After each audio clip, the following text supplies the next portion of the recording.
I haven't raised my target, so I'm not saying this, but let's say it goes to 4,500. It could go back to 3,000. That'd be a, a one-third retracement, right? So that's a lot less than 80% retracement the stocks will see, but it's still a big hit. Silver, which is much more volatile and much more economically dependent, if we go to 75, you might see that back to 30, or below. Might even go back to 25. So they will be hit. As I say, I'm a huge bull on the precious metals post bust. I have a target of 20,000 on gold for the early 2030s, not 2030, but the early 2030s, and silver 500. So I'm obviously those are huge numbers, and those that say I'm not a trader, I'm just going to buy and hold. Every few weeks, gold seemed to break another record, convincing many investors it was the best place to park their money. Gold and silver have seen significant gains recently, with gold potentially on track for its 36th closing high this year, and silver trading at levels not seen since August 2011. Some analysts predict gold prices could target $4,000 and potentially $6,000 or more in the long term. DavidHunter, a Contrarian Macro Advisor on Wall Street, has one of the most controversial timelines on Wall Street. According to Hunter, gold and silver will suffer a sharp correction in that environment, though gold will hold up better than equities. Gold has risen 44% this year. The S&P 500 index is up 14%. On Monday, both closed at new highs. The two asset classes hitting all-time highs on the same day has now happened 6 times in 2025. It happened 10 times in 2024. From a technical perspective, Hunter sees the ultimate payoff in the early 20s to 30s, after central banks panic and unleash hyperinflation, pushing his long-term targets of gold at $20,000 and silver at $500. While gold has risen strongly, silver's climb has been even steeper, with gains that have left latecomers wondering if they missed the biggest opportunity of the year. On the US dollar, Hunter predicts that overwhelming demand for treasuries will drive rates lower. Beyond the bust, he expects a prolonged decline in the dollar as we enter the final decade of a supercycle, which will likely end in a major depression by the mid-20s to 30s. To counter this, he foresees central banks resorting to extraordinary measures, possibly $20 trillion in new quantitative easing. Before we dive into DavidHunter's sharp insights from their latest interview, make sure to hit that subscribe button and tap the bell icon so you never miss a moment when truth meets the market. Let's get into it. So the stock market could top out before the end of this year or early next, and precious metals might go, a couple months beyond that. But those are my targets. I think I'm probably going to be proven conservative on those targets. So gold at 4,000. I may have to raise that. We're not that far away, frankly. We're right there. Yeah. silver's quite a bit away from my target, but I think, as we saw in 2011, when silver gets going, it gets going in a hurry. So if you want to talk about a parabolic, that can go that way. So I'm pretty comfortable with both those targets. Like I said, I may have to raise my gold target. And then in the bust, I think they will, like all assets, get hit. Won't get hit like the stock markets. At least gold won't. Gold. Let's say gold goes to, and I haven't raised my target, so I'm not saying this, but let's say it goes to 4,500. It could go back to 3,000. That'd be a, one-third retracement, right? So that's a lot less than 80% retracement the stocks will see, but it's still a big hit. Silver, which is much more volatile and much more economically dependent, if we go to 75, you might see that back to 30, or below. Might even go back to 25. So they will be hit. As I say, I'm a huge bull on the precious metals post bust. I have a target of 20,000 on gold for the early 2030s, not 2030, but the early 2030s, and silver 500. So I'm obviously those are huge numbers, and those that say I'm not a trader, I'm just going to buy and hold. If you do that, just know that in the bust, you're going to get hit, and you might get cold feet at the wrong time. You might, once it's down 30 or 40%, say, hey, I don't know, maybe it's going to go down more. I'm getting out. So better to, maybe better to take chips off the table, and wait for the bust to happen and then get back in. Um, as I say, it's kind of like standing on the south rim of the Grand Canyon and looking across to the north rim and thinking you can walk straight across. There's this canyon in between called the global bust that's going to influence your thinking all the way through. So I think institutions, obviously they're all over the lot. The hedge funds probably are more aggressively defensive. I don't track it closely, but I'd say lots of institutions are in more defensive stocks. They may have a higher percentage in the shorter end of the curve because they haven't been big bond bulls either, but they may be stretching that out and adding duration to their bond portfolios. I think just in general they're more defensive than they will be in the next few months. You're just beginning to see, I think, that they recognize this thing could have legs. As we talked about before, the Fed is just starting an easing cycle. So in their minds, that may be, even though my view is that we're approaching a top, the institution, and I expect in the next few months, the institutional view to be that we have a couple of years to run here, and that with the Fed at our back, it's time to get more aggressive. So, they'll get less defensive in their stock portfolio and probably add more equity allocation.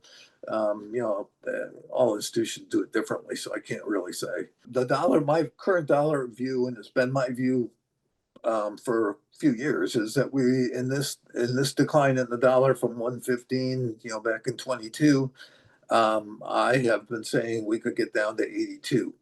So I think between now and sometime in the first half of 2026, we'll see the dollar down to 82. Probably more likely first quarter next year, but who Whoa. knows? So, Yeah.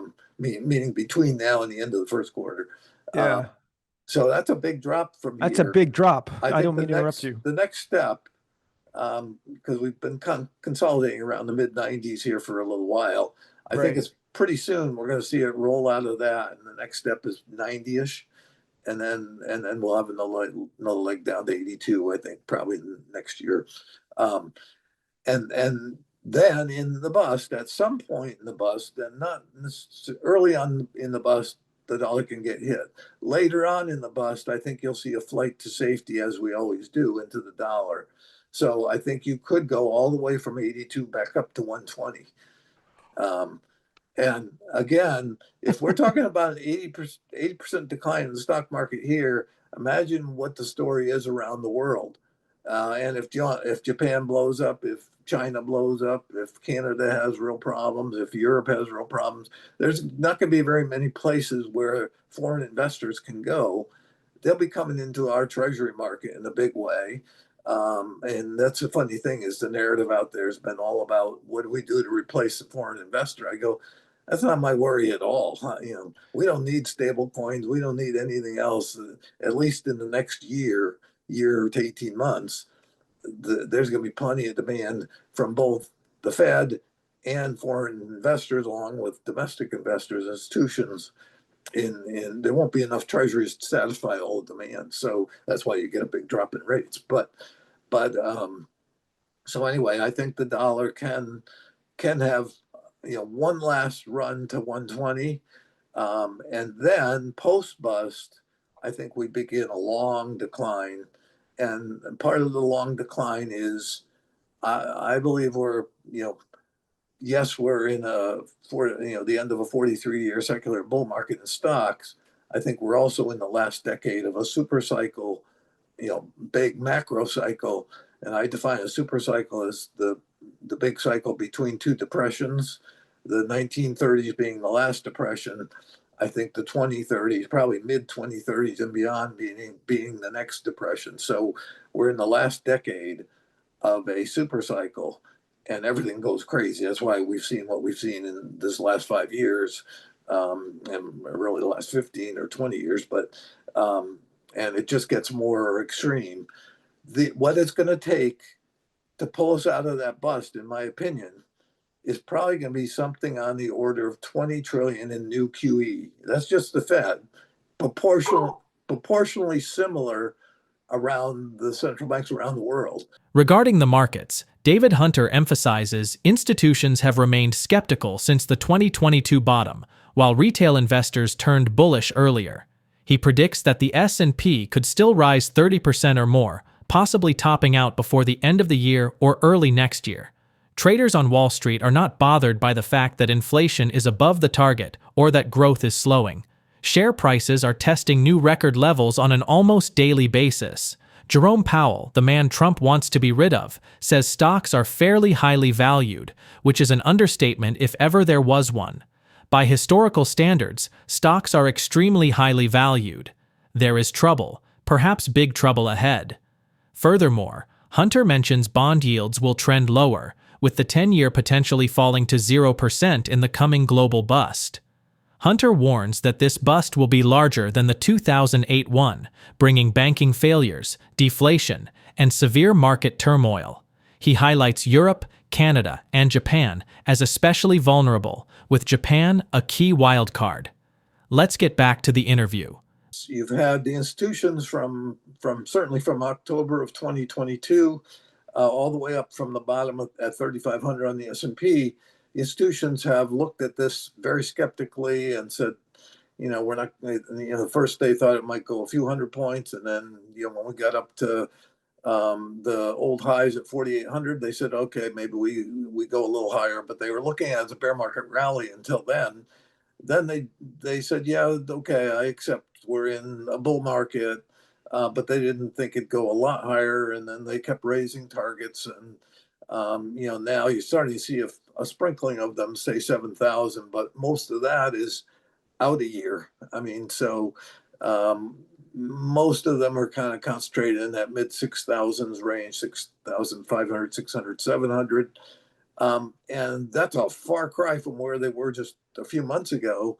And they remain cautious. I think they remain skeptical. Yes, they're acknowledging that they've got to get on board, that the momentum is there, but they have one foot out the door all the time. I think until that changes, you're still in a healthy bull market. So yes, we're getting to the end. We could be a few months from the end of a 43-year secular bull market, and I think the highs of this bull market will probably stand as the highs for decades. So we're not very far from a top, and yet, my targets are saying that we have, at least 30% and maybe even more upside from here, and that we might get that all before the end of the year. Doesn't have to, as I say, the market could top out before the end of the year, or it could push into first quarter of next year. As I say, the market doesn't turn into a pumpkin on December 31st at midnight. So, calendar doesn't really matter, but I would not be surprised if we cover that whole big run up in this year. So retail has been remarkably from Liberation Day last April, the bottom. The retail has been surprisingly bullish, while the institutions were very bearish. In the early April when we went down, had that 20% swoon. I turned bullish below 5,000. I turned more bullish. I was already talking about 8,000 on the S&P. I raised my target below 5,000 when everybody else was lowering targets and saying we're in a bear market now, the top's in. I said we're going to 8,700. So I raised at that time, and that's how I'm a contrarian. That's how I work. Is the sentiment got so negative, I got more bullish, and that's the same story here. Is that the institutions remain skeptical, and that what I call wall of worry is the fuel for the future advance. So what you don't want is everybody all in. Once everybody's all in, that's already been acted on. So the reason I'm so bullish is because, again, in spite of the fact that we're at all-time highs or very close to all-time highs right now, sentiment remains subdued. And that means there's plenty of ability for what it really is. We've seen the rates move down from, say, I think they backed up to 460 or up in that range, and they backed down to maybe 4% on the 10-year, very close to it. And then in the last few days, we've backed up to 414, 15, and could go a little higher here, but ultimately I'm calling for In the next, 3 to 6 months, you could see rates certainly down towards 3% and maybe even below 3. And then, Whoa. and then from there, I can see a 0% 10-year in the global bust that I'm forecasting to follow this. So I think we've seen the highs in rates for a while, for at least the next year, 18 months. And it's pretty much that's gonna help fuel the market. Part of the reason the bond market's moving down is because the economy is slowing. Another part of it is because inflation, despite the Fed's worries and some on the streets worries, inflation continues to trend down. I think we will see, ultimately, we will see 2%, which is Fed's target, and then below that in the next year. I'm saying that the global bust that will follow this will bring on deflation. So we'll have truly the first deflationary downturn in 90 plus years. So everybody else is worried about inflation ticking up. I'm saying no. Yes, we've had a couple months of uptick, but really the trend is down and it remains down. So I think that if inflation's moving down, the Fed's been too restrictive. They've got to catch up. And as I always say, the bond market sees this stuff well before the Fed. The bond market moves. I'm not really worried about how many cuts we have between now and the end of the year. I'm not worried. I wasn't worried whether the Fed was going to get a quarter or a half in September. The bond market's going to take care of that. The bond market in its aggregate is a far better forecaster of what's to come than any Fed official. You can even go back less time than that and go back to 2020. The 10-year got down to 0.4. Yeah. So I'm saying we have one more lower low in rates, one more higher high in bonds, and then that'll be the peak of the secular bull market in bonds that started in 1981. So bonds in 1981, I think the 10-year was probably 15%, and it's come all the way down, got down to 0.4, and in the last few years it backed up to 5%. And from here, from that 5%, I think we've begun the next leg down that will take us down and ultimately take us to new lows. It will be as a result of a very bad economy globally, not just in the U.S.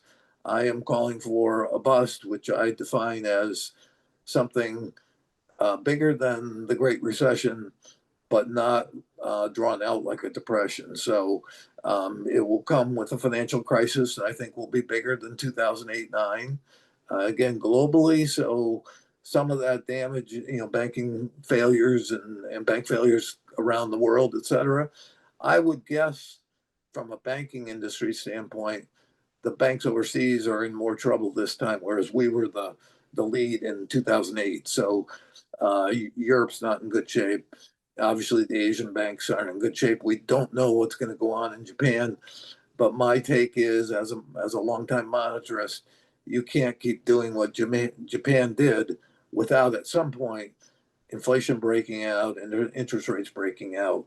And they have no room for error over there. So that could be part of the bust. Is the wild card is Japan, I think. The S&P 500 dropped by over 50%. While gold prices rose from around $650 to over $1,000 per ounce.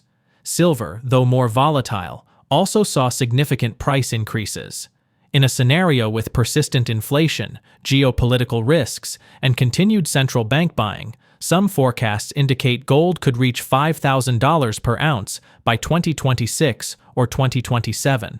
Are investors prepared for the possibility that today's record highs in both stocks and gold are not signs of lasting prosperity, but the calm before a once-in-a-century global bust? Drop your thoughts in the comment section below. If you find this video informative, don't forget to support our channel and turn on notifications to stay informed about our latest videos. See you in the following video.